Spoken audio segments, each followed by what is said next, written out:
दोस्तों, वैसे तो भगवान ने हम में से हर किसी को वह सब कुछ दिया है जो हमें मिलना चाहिए था। लेकिन हम में से कुछ लोग उसकी कदर करते हैं और कुछ लोग उसकी कदर कभी नहीं कर पाते, और कुछ तो ऐसे भी होते हैं कि उनके पास जो कुछ भी है उसका बखान करते थकते नहीं।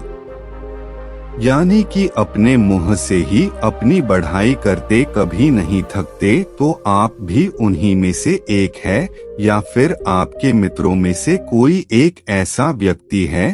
तो दोस्तों, आज की यह कहानी आपके लिए बहुत ही ज्यादा मजेदार होने वाली है। हालांकि थोड़ी सी लंबी जरूर होगी, लेकिन यकीनन आपको आपके सभी सवालों के जवाब जरूर मिलेंगे। बहुत समय पहले की बात है।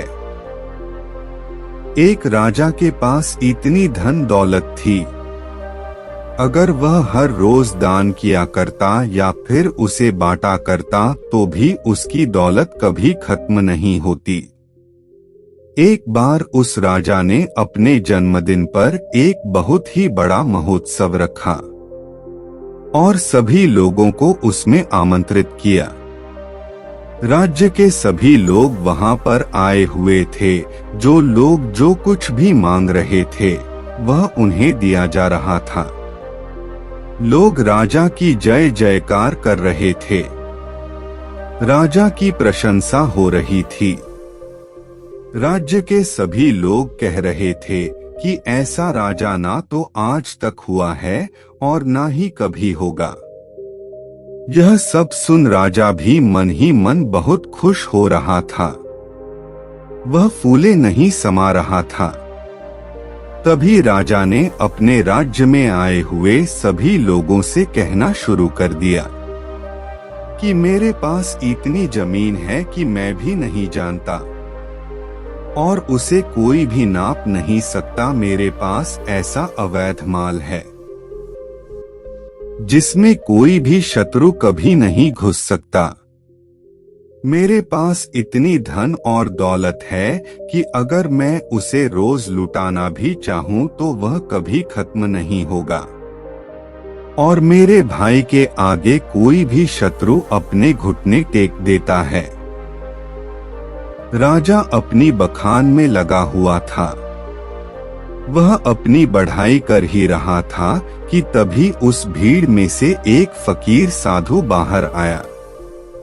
उस साधु ने राजा से कहा, हे राजन, तुम्हारे पास कुछ भी नहीं है, फिर तुम भला इतनी अपनी बड़ाई क्यों कर रहे हो? मुझे तो लग रहा था कि मैं ही गरीब हूँ। तुम तो मुझसे भी गरीब निकले। इतने लोगों के सामने जब फकीर ने राजा से यह सब कहा तो राजा को क्रोध आ गया। राजा ने तुरंत ही उस फकीर को कारागार में डाल दिया। अगले दिन उस फकीर साधु को राज्यसभा में बुलाया गया और फकीर से राजा ने कहा, अब कहो तुम क्या कहना चाहते हो? फकीर साधु कहते हैं कि मुझे लगता था कि तुम्हारे पास धन दौलत ही नहीं है, लेकिन अब मुझे यह भी यकीन हो गया है कि तुम्हारे पास रत्ती भर दिमाग भी नहीं है। इस पर राजा और भी ज्यादा क्रोधित हो गया और उसने उस फकीर से कहा, तुम हमारा अपमान कर रहे हो। हम चाहें तो तुम्हें अभी के अभी हम मृत्युदंड दे सकते हैं। इस पर वह फकीर मुस्कुराने लगे और राजन से कहा, हे राजन, किसी को कुछ देने के लिए हमारे पास भी कुछ होना चाहिए, लेकिन तुम्हारे पास तो कुछ भी नहीं है, तो फिर तुम भला मुझे क्या दे सकते हो? फकीर की इस बात पर राजा को और भी ज्यादा क्रोध आ गया।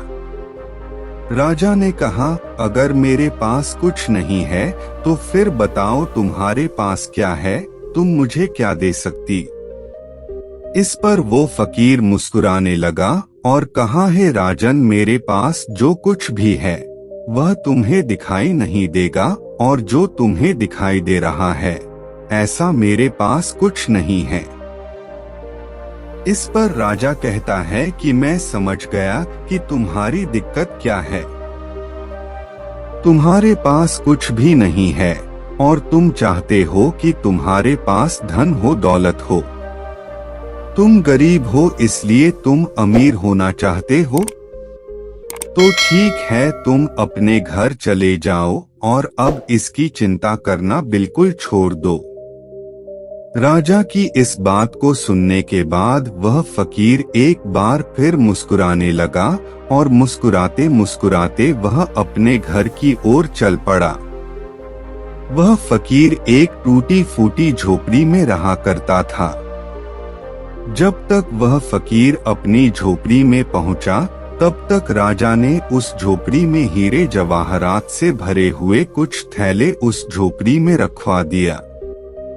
राजा मन ही मन यह सोच रहा था कि जैसे ही वह फकीर इतना धन देखेगा तो वह खुशी के मारे पागल हो जाएगा, और यह सब मैं अपनी आंखों से देखना चाहता हूँ। इसलिए राजा झोपड़ी के पास में ही छुपकर यह सब देखने लगा। कुछ देर बाद जब वह फकीर अपनी झोपड़ी में आया तो उसने देखा कि हर तरफ थैले फैले हुए थे और उसके सोने के लिए भी कहीं पर जगह नहीं थी। इस पर उस फकीर ने उन थैलों को निकालकर अपनी झोपड़ी से बाहर फेंक दिया और अपने सोने के लिए जगह बनाई। उसमें से एक थैला जो बच गया था उसे अपने सर के यहाँ पर रखा और फिर उसी पर सो गया। राजा यह सब देखकर बड़ा ही आश्चर्यचकित था। भला ये फकीर कहीं पागल तो नहीं है? इतने सारे धन के थैले रखे हुए थे, उसमें से उसने एक भी नहीं देखा।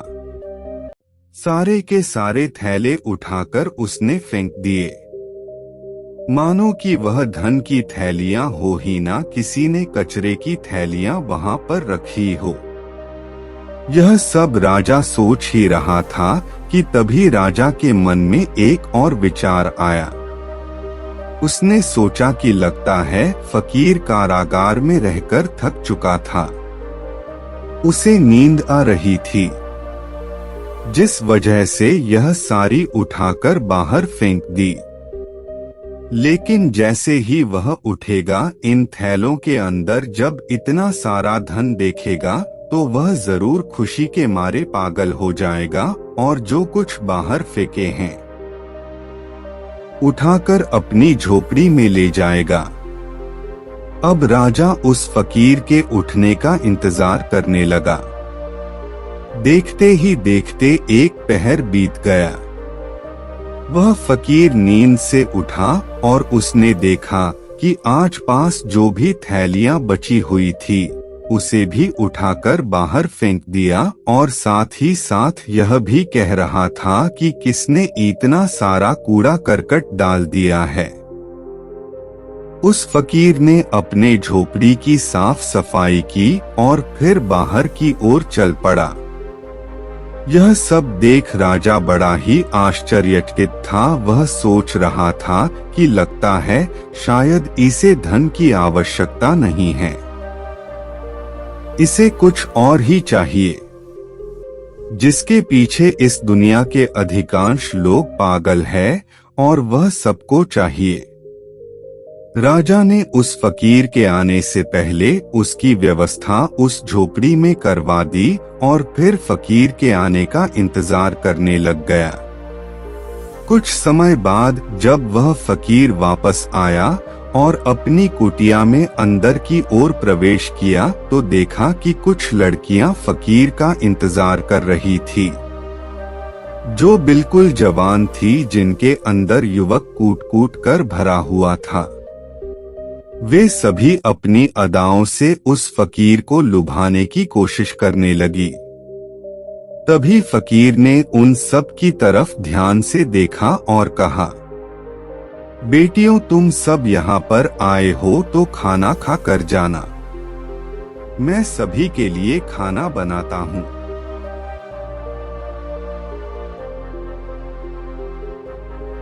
उस फकीर ने सभी के लिए भोजन बनाया और सभी को भोजन भी खिलाया। वहां पर उपस्थित जितनी भी लड़कियां थी, अब उनके पास कहने के लिए कुछ नहीं रहा था। तभी उन फकीर ने कहा कि हमारा मन साफ होना चाहिए, तन से कुछ नहीं होता, और हमारा मन तब साफ होगा जब हमारा मन स्थिर होगा। मन की चंचलता हमें लूट लेती है, हम भटकते हैं और सिर्फ भटकते ही रह जाते हैं। लेकिन अगर मन शांत होगा, स्थिर होगा, तो हम उन ऊंचाइयों को पा सकते हैं जिसकी आपने कभी कल्पना भी नहीं की है।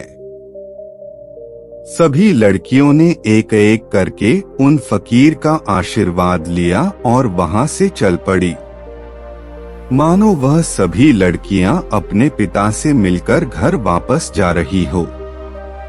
राजा यह सब देख रहा था और उसे यह सब देखकर बड़ा ही आश्चर्य हुआ। राजा एक बार फिर सोच में पड़ गया कि आखिर इस फकीर को क्या चाहिए। धन नहीं लिया इसने, उन स्त्रियों को भी खाना खिलाकर भेज दिया, तो फिर ऐसी कौन सी चीज है जो इस फकीर को खुश कर सकती है, जो इस फकीर को चाहिए। बहुत देर सोच विचार करने के बाद राजा के मन में एक और नया विचार आया। एक ऐसी चीज है जिसके लिए लोग परेशान रहते हैं, जिसके लिए षड्यंत्र भी रचते हैं और जिंदगी भर इसे पाने की कल्पना करते रहते हैं। लेकिन यह सब के भाग्य में नहीं होता। यह सब सोच विचार करने के बाद राजा फकीर की झोपड़ी में चला गया। फकीर ने जैसे ही राजा को देखा, राजा से कहा, हे राजन, आइए, आपका स्वागत है। इस पर राजा ने कहा कि मैं आज आपको एक उपहार भेंट करने आया हूँ। ये उपहार ऐसी चीज है जो सबके भाग्य में नहीं होती। यह कुछ ही लोगों को मिल पाता है। इसके लिए लोग लड़ते भी हैं, मरते भी हैं और षड्यंत्र भी करते हैं, पर फिर भी यह उनके नसीब में नहीं होता। राजा ने अपना मुकुट निकाला और उस फकीर के सर पर रख दिया और कहा कि आज से आप इस राज्य के राजा हैं। इस पर वो फकीर मुस्कुराने लगा और कहा, हे राजन, आप खुद इतने कंगाल हैं कि आपके पास ले देकर के बस यही तो एक चीज बची हुई है। अगर आप वह भी मुझे दे देंगे तो भला आपके पास क्या बचेगा। इस पर वह राजा और भी क्रोधित हो उठा, उसके अहंकार को ठेस लग गई। राजा ने क्रोधित होकर कहा, तुम एकदम मूर्ख हो, तुम्हारे पास कुछ तो कुछ है नहीं और मैं तुम्हें देने की कोशिश कर रहा हूँ, तो वो भी तुम नहीं ले रहे हो और मुझे कंगाल बता रहे हो। मैंने तुम्हें सुख देने की इतनी सारी कोशिशें की, लेकिन सारी की सारी नाकाम रही। अब मुझे समझ में आ गया है कि तुम किसी कंगाली में जीना चाहते हो, तुम्हें यही कंगाली पसंद है। राजा के मुख से यह शब्द सुनते ही वह फकीर जोर से हंस पड़ा और कहा, जिसे तुम परम सुख बता रहे हो, वह परम सुख नहीं बल्कि परम दुख है। तुम बता रहे हो कि तुम्हारे पास इतनी जमीन है कि कोई नाम नहीं सकता, इतना पैसा है कि अगर तुम बांटते रहो तो भी ये खत्म नहीं होने वाला, और तुम यह भी कहते हो कि तुम्हारे बल आगे शत्रु अपनी हार मान लेते हैं, अपने घुटने टेक देते हैं।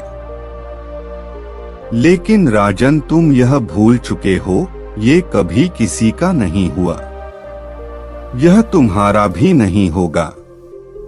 आज तुम्हारे पास है तो यह कल किसी और का होगा और उसके बाद किसी और का। यही प्रक्रिया निरंतर चलती रहेगी। इसीलिए मैं तुम्हें कंगाल बता रहा हूँ। इस पर राजा फकीर से कहता है, तुम क्या चाहते हो मैं तुम्हारी तरह बन जाऊं? तुम्हारी तरह गंदे कपड़े पहनो, तुम्हारी तरह कटोरा लेकर दर दर भटकता रहूं, भीख मांगता रहूं? क्या तुम्हें यही चाहिए? क्या तुम किसी को अमीरी कहते हो अब की बार? और फकीर ने राजा से कहा, धन दौलत राजपाट और व्यापार यह हम सभी करते हैं और हम सभी को करना भी चाहिए, पर यह याद रखना चाहिए कि यह हमारे लिए है, हम इनके लिए नहीं। जिस दिन हम इनके लिए हो जाएंगे उस दिन हमारे जीवन में कोई भी मकसद नहीं बचेगा। हम केवल धन कमाना चाहेंगे, अधिक से अधिक लोगों को मारकर को गिराकर अपनी सत्ता बढ़ाना, लोगों की जिंदगी से खेलना, बस यही सब मकसद रह जाता है। और जब ऐसा होता है तो सब कुछ गड़बड़ हो जाता है, कुछ भी सही नहीं रहता, क्योंकि जो कुछ भी तुम बटोर रहे हो यह तुम भूल चुके हो। एक दिन ऐसा आएगा जब यह सब कुछ तुम्हें छोड़ना होगा और यह सब कुछ यहीं रह जाएगा, और उस दिन तुम्हें एहसास भी होगा कि जो कुछ भी तुमने कमाया था वह तुम्हारे किसी काम का नहीं, और फिर तुम अपने आप को गरीब ही महसूस करोगे। इस दुनिया में हर एक चीज हम मनुष्यों के उपयोग के लिए बनाई गई थी, लेकिन जैसे जैसे हम उन चीजों का उपयोग करने लग जाते हैं हमारे मन में एक भ्रम सा पैदा हो जाता है। यह सारी चीजें हमारी है और हम इसके मालिक बनने की कोशिश करने लग जाते हैं, पर हमें ऐसा लगने लगता है कि हमारी बात ही सब कुछ है और हम अपने बड़े बड़े बखान भी करते हैं। ऐसी भ्रम पालना अच्छी बात नहीं, जैसे कि तुम्हें हो गया है राजन। फकीर की इन बातों को सुनने के बाद राजा उन फकीर से कहता है कि ऐसी बातें तो कोई दरिद्र फकीर ही कह सकता है, क्योंकि उसके पास तो कुछ भी नहीं है। वह गरीब है और गरीबी में ही जिएगा और गरीबी में ही अपनी अंतिम सांसें लेगा। राजा की इस बात को सुनते ही वह फकीर एक बार फिर से जोर से हंस पड़ा और कहा, हे राजन, तुम्हारे पिताजी इस समय मृत्यु शैया पर लेटे हुए हैं।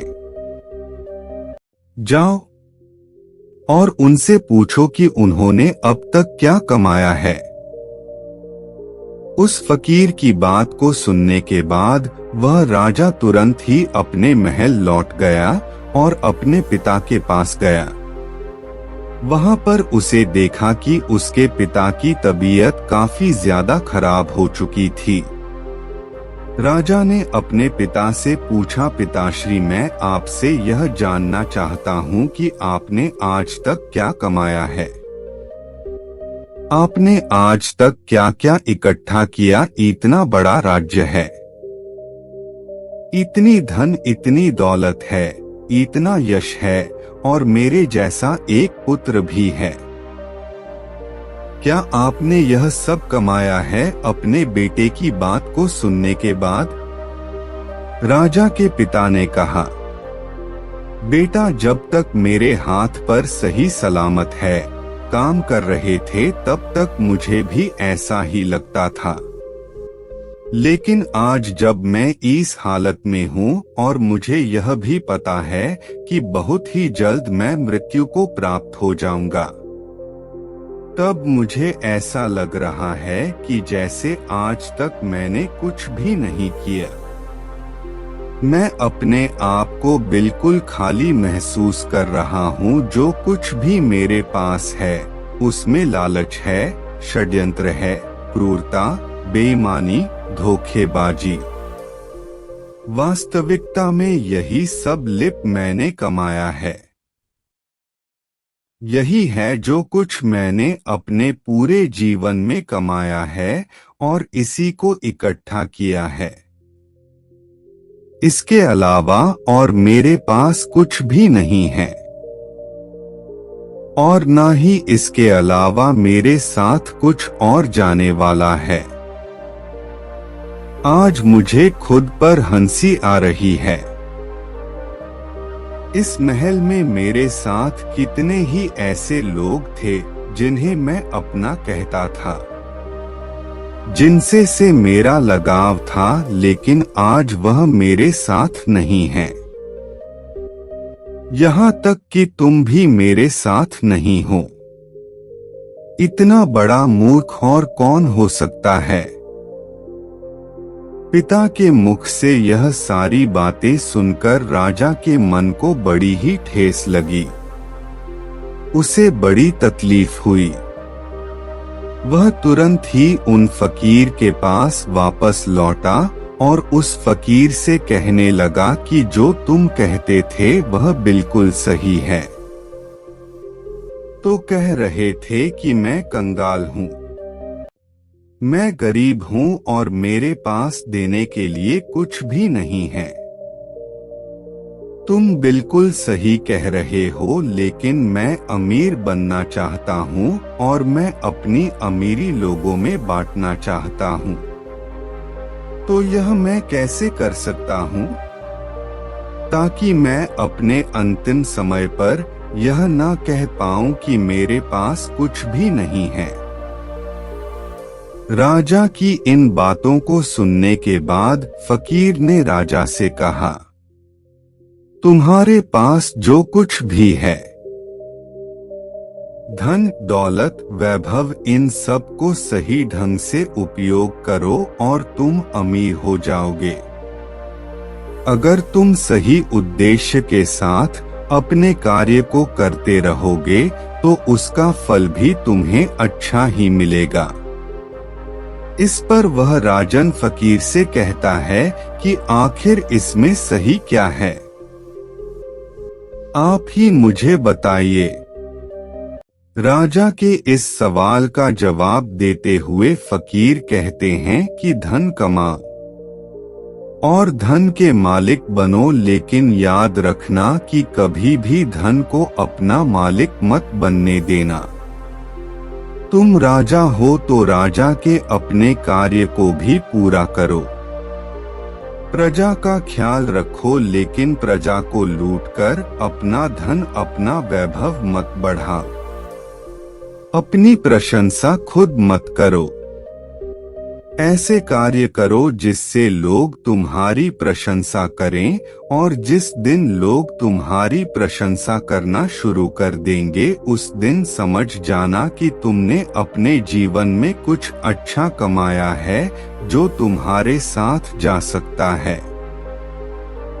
इस संसार में सभी भौतिक चीजों से अपने आप को जोड़ना छोड़ दो, क्योंकि यह सारी चीजें नश्वर है और यहीं पर रह जाएंगे, जैसे कि तुम भी नश्वर ही हो। आए तो अकेले ही थे, लेकिन तुम अपने साथ अपने कर्म लेकर जाओगे कि अच्छे हो सकते हैं या फिर बुरे। इससे तुम्हारा पीछा नहीं छुड़ने वाला राजा को सारी बातें समझ में आ चुकी थी। राजा ने फकीर को धन्यवाद कहा, उन्हें प्रणाम किया और वापस अपने महल की ओर चल पड़ा। उसे पति ने कहा था, राजा बिल्कुल वैसा ही करने लगा। ना तो उसने उसके बाद से कभी धन बांटा था, ना ही बेवजह किसी को दंड दिया, और ना ही बेवजह उसने अपने पड़ोसी देशों पर चढ़ाई करके उन्हें जीतने की कोशिश की। लेकिन उसने इस सीख के बाद अपने राज्य के लोगों को इतना मजबूत बना दिया कि उन्हें किसी से भी धन मांगने की कभी कोई जरूरत ना पड़े। कोई इतना गरीब ना हो कि उसके लिए 2 वक्त की रोटी न मिल पाए, पहनने के लिए अच्छे अच्छे कपड़े हों, अच्छा घर हो, छत हो। इन सभी चीजों पर राजा ने बखूबी काम किया। 2 राज्य के युद्ध के बीच भाइयों की बेवजह ही जान जाया करती थी, इसलिए राजा ने युद्ध करना भी बंद कर दिया।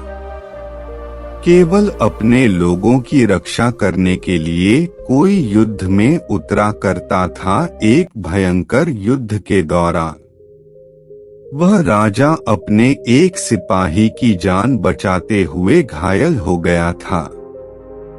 राजा वह युद्ध तो जीत गया, लेकिन उसकी जान पर बन आई। राजा अपनी आखिरी सांसें ले रहा था। उस समय राजा के चेहरे पर मुस्कान थी। वह जोर से हंसा और कहने लगा, हे फकीर, तेरा धन्यवाद। मेरे लिए लोग इतना आंसू बहा रहे, मेरी प्रशंसा कर रहे हैं और मेरी फिक्र भी कर रहे हैं। मैंने इतना कुछ कमा लिया है कि लगता है मैंने कुछ नहीं कमाया।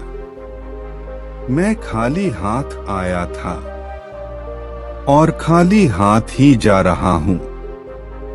मेरे पास कुछ अच्छा है और ना ही कुछ बुरा। तभी अचानक वह फकीर राजा के पास आया और कहने लगा, इतनी भी क्या जल्दी है, अभी तो तुम्हें और शासन करना है।